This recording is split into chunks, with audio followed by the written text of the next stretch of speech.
भेदारं जरभोगता ज्ञातारं विषे तत्त्वानां वन्दे तद्गुणलब्धे वन्दे तद्गुणलब्धे वन्दे तद्गुणलब्धे। पंच प्रकृति भगवान की, एक राधिनाथ भगवान की, अंतिम सत्संगति भगवान महावीर स्वामी की, आचार्य श्री कुंद भगवंत की, आचार्य श्री विमल शंकर जी महाराज की, आचार्य गुरुदेव सरस्वती शंकर जी महाराज की, तीन कामेनों करोड़ मणि राजों की, द्वादशांजीवनी माता की। बोले दिव्य तपस्वी आध्यात्म की राष्ट्र आचार्य 108 से सुंदर सागर जी गुरुदेव की, गुरुदेव की, गुरुदेव की। चर्चा चल रही थी कर्मों की, जिसमें से ज्ञानावरणी कर्म पूरा हो गया, दर्शनावरणी की चर्चा पूरी हो गई, और इसके बाद वेदिनी की चर्चा भी पूरी हो गई थी। तीन कर्म आपके, मतलब कि आपकी आत्मा में से तीन कर्म चले गए, तीन कर्म पूरे हो गए ना। ज्ञानावरणी गया, दर्शनावरणी गया और वेदिनी गया। यदि ज्ञानावरणी गया तो क्या मिला? केवल ज्ञान मिल गया। अभी मोहिनी बाकी है। ज्ञानावरणी कर्म के विनाश होने से क्या मिलता है? केवल ज्ञान, केवल ज्ञान। दर्शनावरणी के विनाश होने पर केवल दर्शन, और वेदिनी के विनाश होने पर, वेदिनी के विनाश होने पर, वेदिनी के विनाश होने पर अव्ययवाद गुण मिला।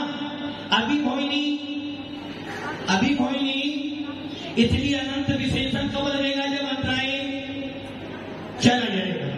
तो आपके तीन कर्मों का विनाश, तीन कर्म गए ना, तीन कर्म पूरे हो गए, मतलब कि आपकी आत्मा से तीन कर्म गए। अच्छा, आत्मा से नहीं, क्लास में तीन कर्मों का चैप्टर पूरा हो गया, तीन अधिकार आपके पूरे हो गए हैं। कितने अधिकार थे आपके? 8, जिसमें ज्ञानावरणी गया, दर्शनावरणी पूरा हो गया और वेदिनी कर्म भी पूरा हो चुका था। ज्ञानावरणी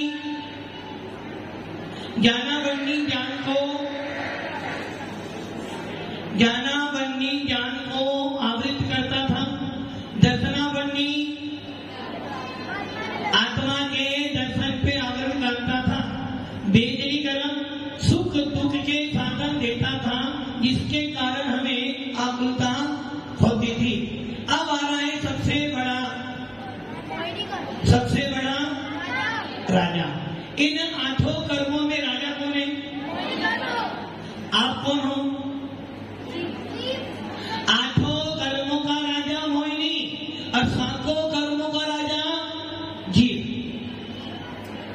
8 कर्मों का राजा मोहिनी, 7 तत्वों में राजा कौन?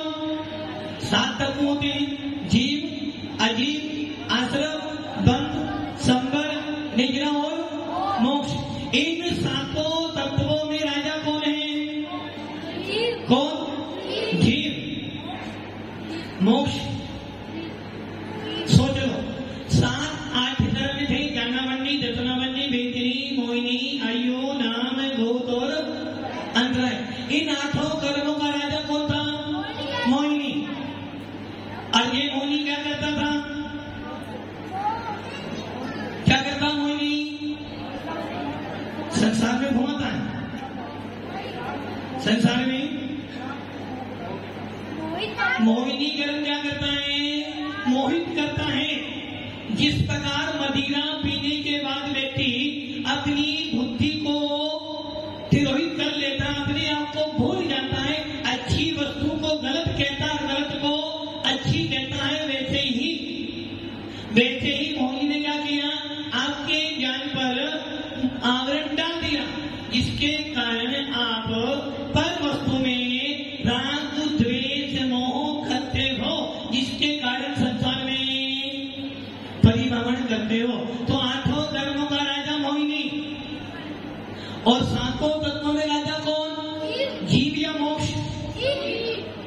जीव या मोक्ष। अच्छा, सातों तत्वों में आपके लिए उपादेय भूत कौन है?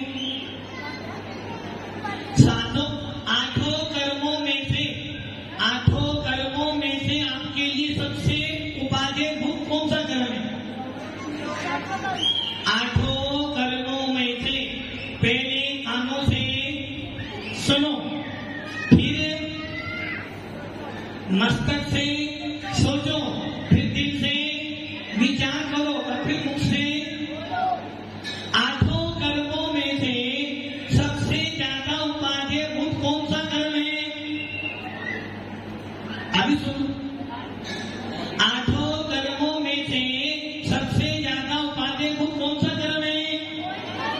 कौन सा कर्म है? अमित जी, मोहिनी, लवली जी, कौन सा?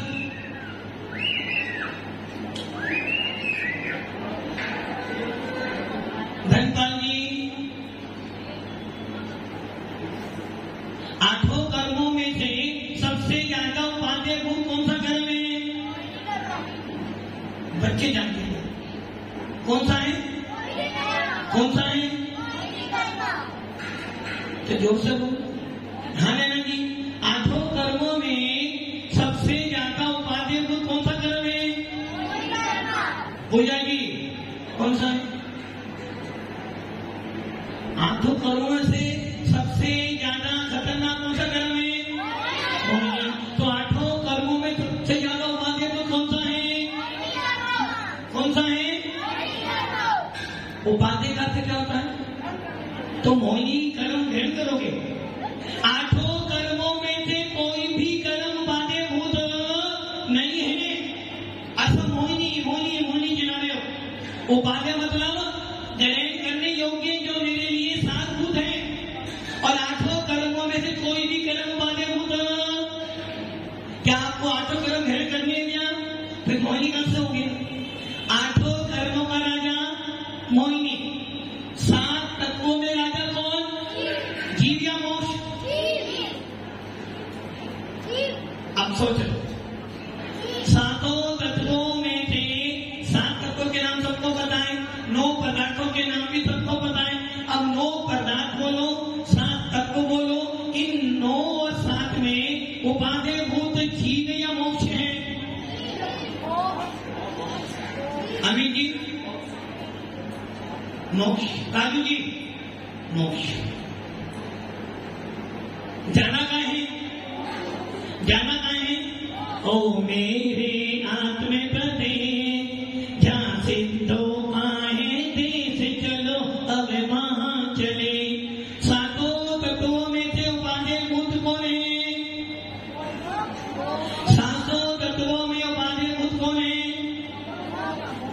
मोक्ष उपादेय है नहीं है?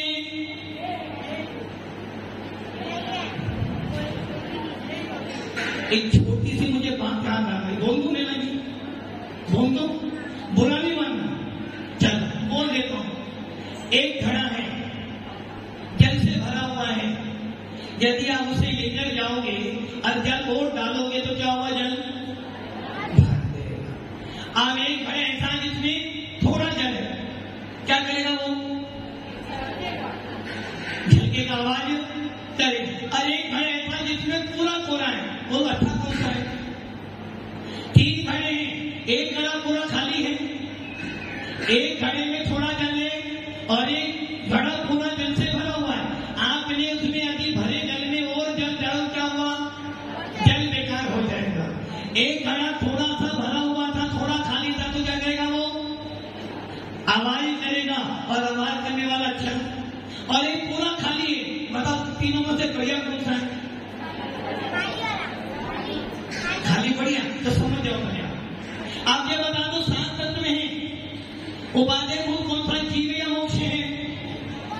जाना कहाँ है अपने को? जाना कहाँ है? उपादेय भूत कौन सा है 7 तत्व में से? निग्रह है या संभव या मोक्ष है? किंतु मैंने पूछा 2 तत्वों में से, जीव और मोक्ष में से। मोक्ष गलत हो जाएगा। मोक्ष किसको होना है? जीव को। 7 तत्वों में राजा तो उपादेय भूत तो जीव जीवी है। बिना जीव के मोक्ष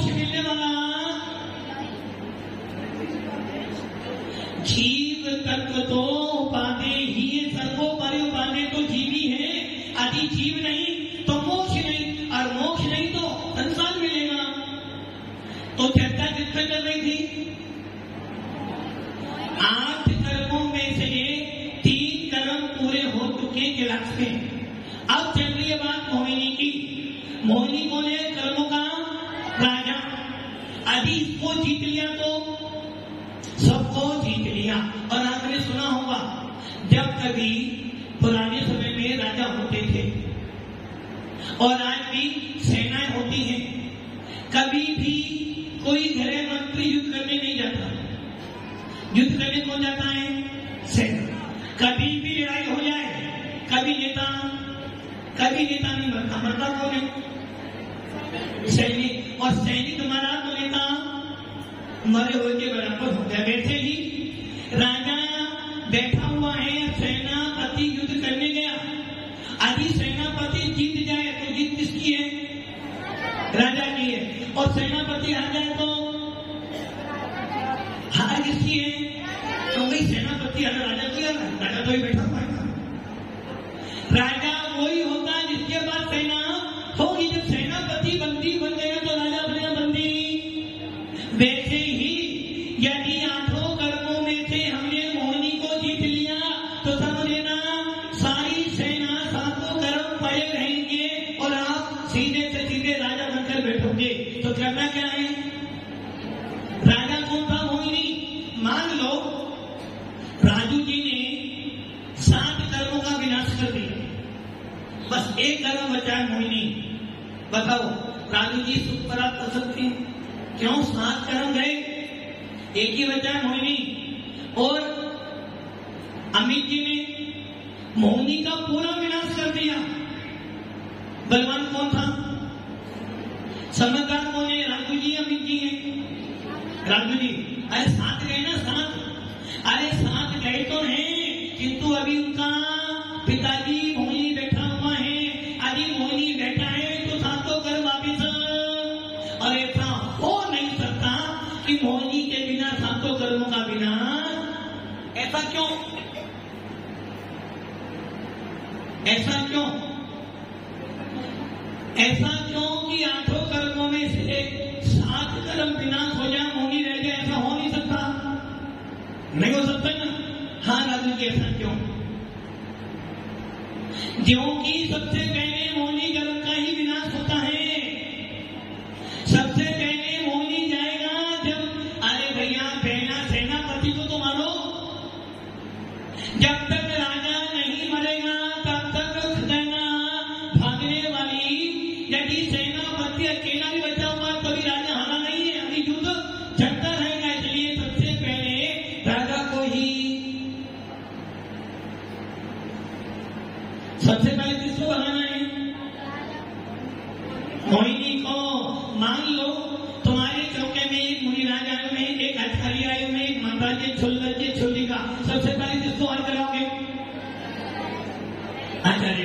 और मान लो आरिका मालापाल का भी हार हो गया, मुनिराज का भी हार हो गया, छुल्ला केल्लक का भी हार हो गया, ठोका पूरा हो गया क्या?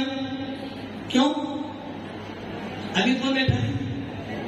और मान लो आचार्य का हार हो, सबका हार हो गया ना? बोलते ना? हाँ, सबका हो। आचार्य मरण, हाँ हार हो गया, हाँ हो गया। तो ये समझ लेना मूल्य किसका है? राजा का। वैसे ही 8 कर्मों में सबसे बलवान कौन है? मोहिनी। और इसको जीत लिया तो आप कौन बन गए? आत्मा के राजा। इसीलिए गोलिस्तान 14 होते हैं और इन 14 गोलिस्तानों में सबसे खतरनाक गोलिस्तान कौन सा है?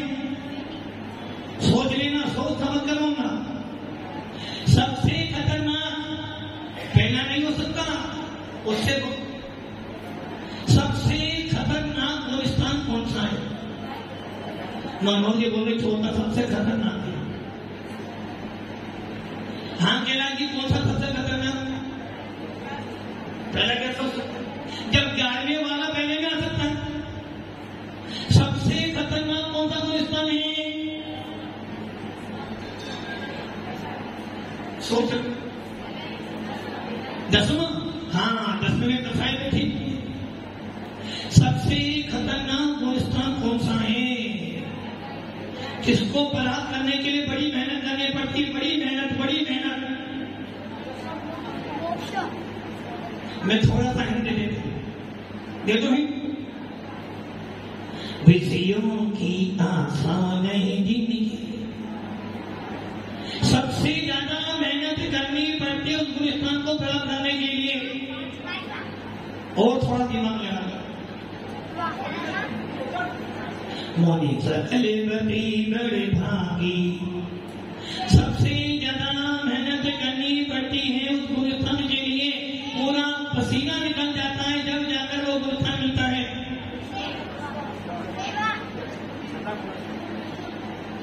कौन सा? सबसे ज्यादा मेहनत करनी पड़ती है गुलिस्तान के लिए। सबसे खतरनाक गुलिस्तान वही है जिसको परास्त करने के लिए बड़े बड़े योद्धा भी हार जाते हैं। कौन सा है? मुनि छठा या सातवां? छठा। जब भी कोई जीव दीक्षा लेता है सबसे पहले वो संस्कार की उसमें जिसके साधना ही होगा छठा। तो सबसे खतरनाक इस गुलिस्तान में बहुत मेहनत करनी पड़ती है, बहुत ज्यादा मेहनत करनी पड़ती है। कौन सा वो गुलिस्तान सबसे खतरनाक है? कौन सा है? अरे भाई क्या सबसे खतरनाक गुलिस्तान, सबसे ज्यादा मेहनत वाला पहला गुलिस्तान मिठा। तो तुमने अपना निर्णय क्यों बदला? कैलाश जी ने पहले मिठा बोला। सबसे ज्यादा मेहनत करनी पड़ती है किसके लिए? मिठास के लिए। एक रखना, सबसे ज्यादा मेहनत मिठास को ही तो करनी है। यदि मिठास चला जाएगा तो आत्मा तो अपने आप मिठास के लिए बहुत मेहनत करनी पड़ती है नष्ट करने के लिए। इसलिए तो कह रहे हैं राजा कौन है? राजा कौन है? मोहिनी। आज मैं ये पूछता कि भैया जिस गुलिस्तान को प्राप्त करने के लिए सब कुछ छोड़कर जाना पड़ता है, इसके बिना आत्मा का कल्याण नहीं हो सकता, फिर आप बोलते चलता। और मोक्ष जाने के लिए बड़ी मेहनत करनी पड़ती है, बड़ी मेहनत। वो कौन सा है? सातवां। किंतु सबसे खतरनाक गुलिस्तान है पहला। पहला पार हो तो सातवें में जाओगे, पहला हटे तो आप चौथे में जाओगे। और जब तक पहला नहीं हटेगा, क्योंकि पहला गुलिस्तान कब से है? अनादि। राजा कौन है? मिथ्या। इसलिए सबसे खतरनाक सातवां गुलिस्तान खतरनाक है, सबसे खतरनाक तो पहला ही है। और इसके लिए बड़ी मेहनत करी अपने, बड़ी मेहनत। और इसको नष्ट करने के लिए भी बहुत मेहनत करनी पड़ेगी। तो 8 कर्मों का राजा कौन? मिथ्या, मोहिनी। और मोहिनी नष्ट कर दिया तो आप कौन बन गए? मोहिनी का जैसा ही विनाश किया आप कौन बन गए?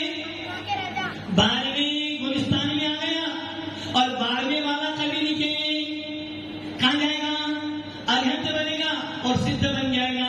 इसलिए सबसे पहले विनाश किसका हुआ? मोहिनी कर्म का। और उसको विनाश करने के लिए बड़ी मेहनत। बात क्लियर हो गई? आगे उदाहरण देखिए। और इस मोहिनी कितने भेद है? मोहिनी के 2 भेद, दर्शन मोहिनी और चारित्र मोहिनी। चारित्र मोहिनी कितने भेद थे? कितने भेद थे?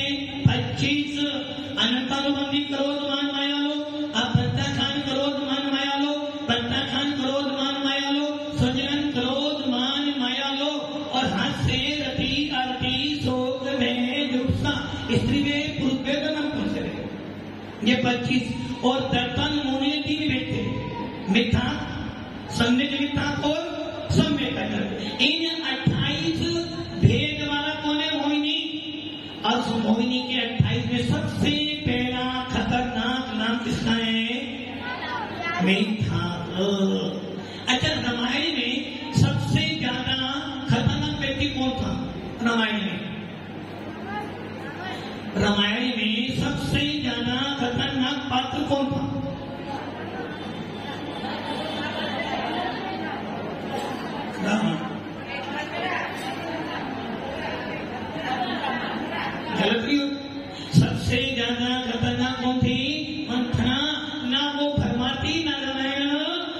तो समझ लो सबसे खतरनाक कौन था? तो सबसे वो गलत थी, जो उसका जो विपरीत सिद्धांत था, जो उसकी मानता गलत थी, वो खतरनाक था। वैसे ही सबसे ज्यादा खतरनाक कौन था? मिथ्यात्व। अब आप सोच लो, उस मोहिनी दर्पण मोहिनी के 3 दिन में सबसे ज्यादा खतरनाक है मिथ्या, जो मिथ्या आपको वास्तविक वस्तु का बोध नहीं करने दे रहा है। 2 और 2 2 और 2 2 और 2 22, 2 और 2 5 होते हैं। मैं नहीं मानता क्या ये किसी गलती हो रही है? मोहिनी मिथ्यात्व वस्तु के वास्तविक स्वरूप को नहीं जानने दे रहा है। एक व्यक्ति कहता है खाने में थोड़ा सा नमक ज्यादा हो गया, और एक कह नहीं क्या खाना बना नमक ही नहीं उसमें। बताओ गलती किसकी हो रही है? वस्तु का सही बोध नहीं हो रहा, और यही है तुम्हारा मिथ्या। एक व्यक्ति ने आचार्य उमा स्वामी भगवत कह रहे हैं संसार में घुमाने के 5 कारण हैं। कितने कारण हैं अमित जी? संसार में घूमे आप, कितने कारण थे? सोच अमित जी, संसार में फंसे हो कितने कारण थे? कितने? नहीं 28 थे। कौन से 28? नहीं संसार मतलब पूछता ना भी तेरा संसार हो गया, ललित जी आपका संसार हो गया। मराठी में संसार का मतलब विवाह। तुम्हारा विवाह हो गया, उनका विवाह। तो तुम्हारा जब विवाह हुआ कितने फेरे लिए थे? 7। तो संसार में घूमे किस कारण? 7 फेरों से। अधिक फेरे ना लेते तो क्या बन जाते? महाराज बन जाते ना, महाराजा बन जाते। और 7 फेरे जो क्या बन गए? क्या बन गए? संसारी धोनी बने और कुछ बन गए। आप सोच लो, आचार्य उमा स्वामी कहते हैं संसार में फंसाने के 5 कारण, शास्त्र के अनुसार। पहला मिथ्या, दूसरा अविरति। पहला मिथ्या तो दूसरा अविरति। अविरति मैंने संयम। तीसरा परमाद, चौथा कसाए, और 5वां योग। मिथ्या, अविरति, परमाद, कसाए और योग। सही है ना? अब इसको समझते उदाहरण से। मान लो एक जीवात्मा बैठी हुई थी, और उसके बाद वो दुकान पर गया, और दुकान पर 5 चीजें मिथ्यात्व था, अविरति थी, परमार्थ था, कसाय था, योग था। मिथ्यात्व के बाद में उसकी वैल्यू थी 90,000। मिथ्यात्व को मान लो 90,000 के हमने अंक दे दिए। उसके बाद में अविरति, उसको मिली 900। अब परमात्मा को मिले 90। मिथ्यात्व से भी हमने 90,000, अविरति से भी हमने 9,000। अब कौन सा नंबर किन पे कौन आया? परमात्मा को भी दी हमने 900। अब उसके बाद आ गया हमारा पास कौन सा गया? कसाई को हमने 99 और एक 89। टोटल क्या मिलेगा? मिथ्यात्व को 90,000 दिए, 99,000 गलती 99,999 हो गया ना? इतना कर्जा जिसने ले लिया। किससे लिया? जब वो संसार में आया, क्यों आया संसार में? मिथ्यात्व, अविरति, परमार्थ, कसाई और योग। इसमें से 90,000 किसके हैं? मिथ्यात्व के। 9,000 किसके हैं? अविरति के। उसके बाद 900 हो गए परमार्थ के। उसके बाद हो गए 90 हो गए आपके कसाई के, और 9 हो गए आपके योग के। कुल मिलाकर कितना हो गए? 99,999 रुपए उसने कर्जा ले लिया। किसी ने लिया? जीव ने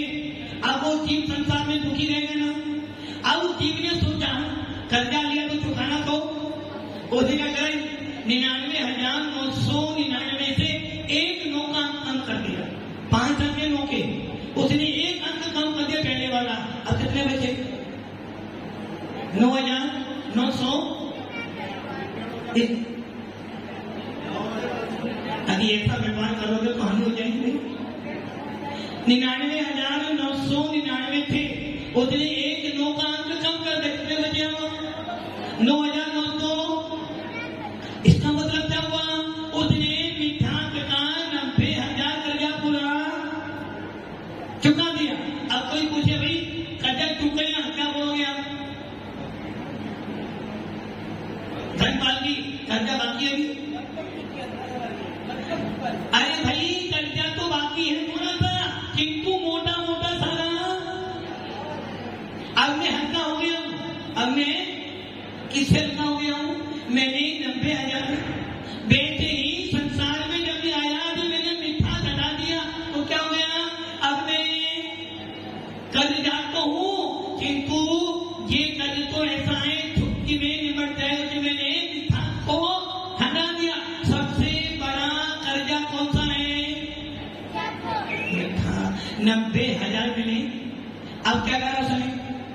दूसरा अभी रहती, उसने सोचा भैया थोड़े वो संयम धारण कर, 2-3 प्रतिमा ले लो। तो क्या करा उसने? 9,000 भी। अब कितने बचे? 900। अब क्या करा उसने? सकल संयम धारण कर लिया। तो परमाद भी कितने चले गए? 900 भी गए। अब उसने कसायों का विनाश कर दिया, तो एक 9 भी चला गया, बचाओ 9। और जैसे ही 13वें गुलिस्तान में गया, योगों का विनाश किया, वो भी चला गया, और सीधा सीधा वो चला गया। इसका मतलब क्या हुआ? सबसे बड़ा कर्जा कौन सा है? मिथ्यात्व। यदि मिथ्यात्व हटे तो आगे बढ़े, मिथ्यात्व हटे तो मुनि बने, मिथ्यात्व हटे तो अनंत बने, और मिथ्यात्व हटे तो सिद्ध बने। तो सबसे बड़ा शत्रु कौन सा है? और हमने किसको बात रखा है? उदाहरण देखिए, आपके पास में 4 प्रकार के महाराज आए हुए हैं। उषा जी, आपके पास 4 प्रकार के साधु आए हुए हैं। एक सीताराम वाले हैं, एक बुद्धम शरणम गच्छामि,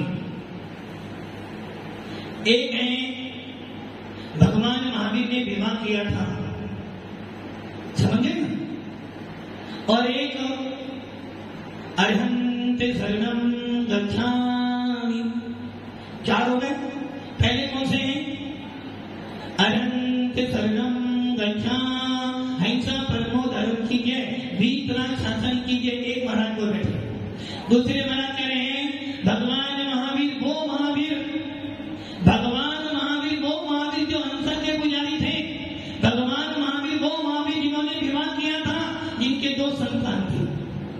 तीसरे महाराज वो बैठे कह रहे हैं बुद्धम शरणम गच्छामि, भगवान महावीर के काल में ही भगवान बुद्ध हुए थे, जिन्होंने केवल ज्ञान की प्राप्ति की थी। ऐसे बुद्ध जो आत्मा की साधना करते हुए पता नहीं चलता कि कौन क्या कर रहा है, सर्वज्ञ होते हैं। 3 हो गए। और चौथे कौन है? राम से बड़ा। सीता बोलो या राम बोलो, बात तो। अब अपन चारों को आपने बुलाया है, आपने सभा रखी है, चारों को काम बिठाओ गया संस्कृति कहाँ बिठाओगे? अपने से तो ऊपर बिठाओगे ना, बिठाओगे ना अपने से ऊपर तो। अच्छा, अब आपके पास 4 बैठे हैं। एक योगी बैठा है, योगी समझे ना, कपड़े वाले योगी, जिनका कपड़े का रंग केसरिया है। एक बैठे हैं आधे कपड़े वाले और आगे बुद्ध। तीसरे बैठे हैं भगवान महावीर को मानने वाले हैं, किंतु स्त्रियों को मोक्ष होता है। कहीं भी खाओ, किसी के घर में भी मांग लो, बस भाव अच्छे रखो। और एक बैठे हैं अरन शरणम कन्या के। अब बताओ चारों में से आपके लिए आप बड़े हो या वो तीन बड़े हैं? आपसे तो बड़े हैं, आपका घर का प्यार भी नहीं, उनका घर का भी प्यार है, आपको तो रात दिन। तो अब ये बताओ चारों को आप कहां बिठाओगे? अपने से ऊपर ही बिठाओगे ना, ऊपर ही बिठाओगे ना। और जब जाओगे तो क्या करोगे? महाराज को क्या बोलोगे? नमस्कार। दूसरे महाराज को क्या बोलोगे? मत्थे में बंदानी महाराज साहब, ये तो बोलोगे ना, मत्थे में बंदानी महाराज साहब। देखा होगा इसका अर्थ होता है मस्तक झुकाकर हाथ जोड़ता हूं, मत्थे में बंदानी, मस्तक झुकाकर। और तीसरे कौन है? बुद्ध। और जो तीसरी तरह चारों बैठे, चारों को हाथ जोड़ोगे, हाथ जोड़ोगे ना, जोड़ोगे ना। क्यों? इनसे तो बड़े हैं ना। किसमें बड़े हैं? किसमें बड़े हैं? किसमें बड़े हैं बताओ भाई? चारों बैठे ना, कि चारों को हाथ जोड़ोगे ना, जोड़ोगे ना हाथ। तो बड़ा कौन है? आप बड़े या वो बड़े? वो बड़े हैं ना। बस यही मिथ्या, यही मिथ्या है। निर्गुण साधु तो बड़ा है, क्योंकि निर्गुण साधु सही नहीं है और वो मोक्ष मार्ग का उपदेश दे रहा, बाकी तीन कथा मान उपदेश दे रहे हैं। स्वर्ग जाओगे, जीवों की हिंसा करो, वैकुंठ प्राप्त हो जाएगा। आलू खाओ, प्याज खाओ, लहसुन खाओ, सब धर्म है। यज्ञ में हवन करने से वैकुंठ प्राप्त होता है। पशुओं की बलि देने से भगवान खुश हो जाते हैं। और दूसरा कह रहा भैया कुछ भी करो, बाजार में खाओ, रात में खाओ, दिन में खाओ, सब चलता है। और बुद्ध और भगवान मामी वाले कह रहे हैं स्त्री को मोक्ष होता है, कहीं भी खाओ, कैसा भी खाओ, बस कसाई मत करो। बताओ तुमसे अच्छे ये मिथ्या है, बस यही मिथ्या। त्याग से कोई बड़ा नहीं होता है, मान्यताओं से बड़ा होता है। इसलिए क्या करना? सबसे पहले मिथ्या को छोड़ना। आदि मिथ्यात नहीं छोड़ा और महाराज बन गए तो क्या मिलेगा? तुमसे तो बड़े हैं ना। अभी आप नहीं बोला, तुमसे तो बड़े हैं ना। आदि महाराज बनकर मिथ्यात नहीं छोड़ा, तुमसे बड़े हैं। एक मुनिराज बैठे हैं, मिथ्या सही थे, और एक सलामत इसलिए सब में दर्शन करा कर बड़ा कौन है? मुनिराज बड़े नहीं, मुनिराज है। आप घर में रहते हो, मैं घर पे आ गई,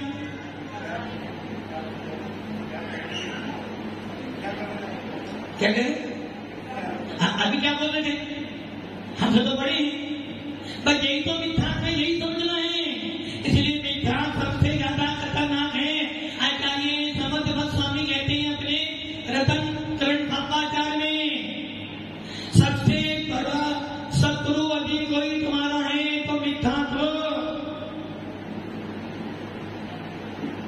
क्या करें? क्या करना चाहिए? ये पूछना पंडित जी क्या करना चाहिए? सबसे बड़ा शत्रु है मिथ्या, इसलिए मिथ्या का त्याग करना पड़ेगा। जब तक मिथ्या का त्याग नहीं करोगे, आप कितनी ही मंदिर में चले जाओ, कितना ही दान पुण्य कर लो, कितना ही पूरी रात की सेवा कर लेना, आपका रिजल्ट 0 0 0 0। सोचना, चिंतन करना, मनन करना कि आप मिथ्या के पड़े हो या नहीं। यदि आप जीन शासन के अलावा, निर्गत भेद के अलावा, भीतरा शासन के अलावा कहीं भी हाथ पैर माथा टेकते हो तो मिथ्या दृष्टि हो। पाप बढ़ाना भैया पैसे के लिए करो या नाम के लिए, मिथ्या दृष्टि हो। इसलिए क्या करना? मिथ्या को समझो, धीरे धीरे। राजू जी धीरे धीरे धीरे धीरे त्याग करना, धीरे धीरे धीरे धीरे त्याग करोगे तो वर्षों बीत जाएंगे। इसलिए मिथ्या को समझो और झटके से एक साथ मान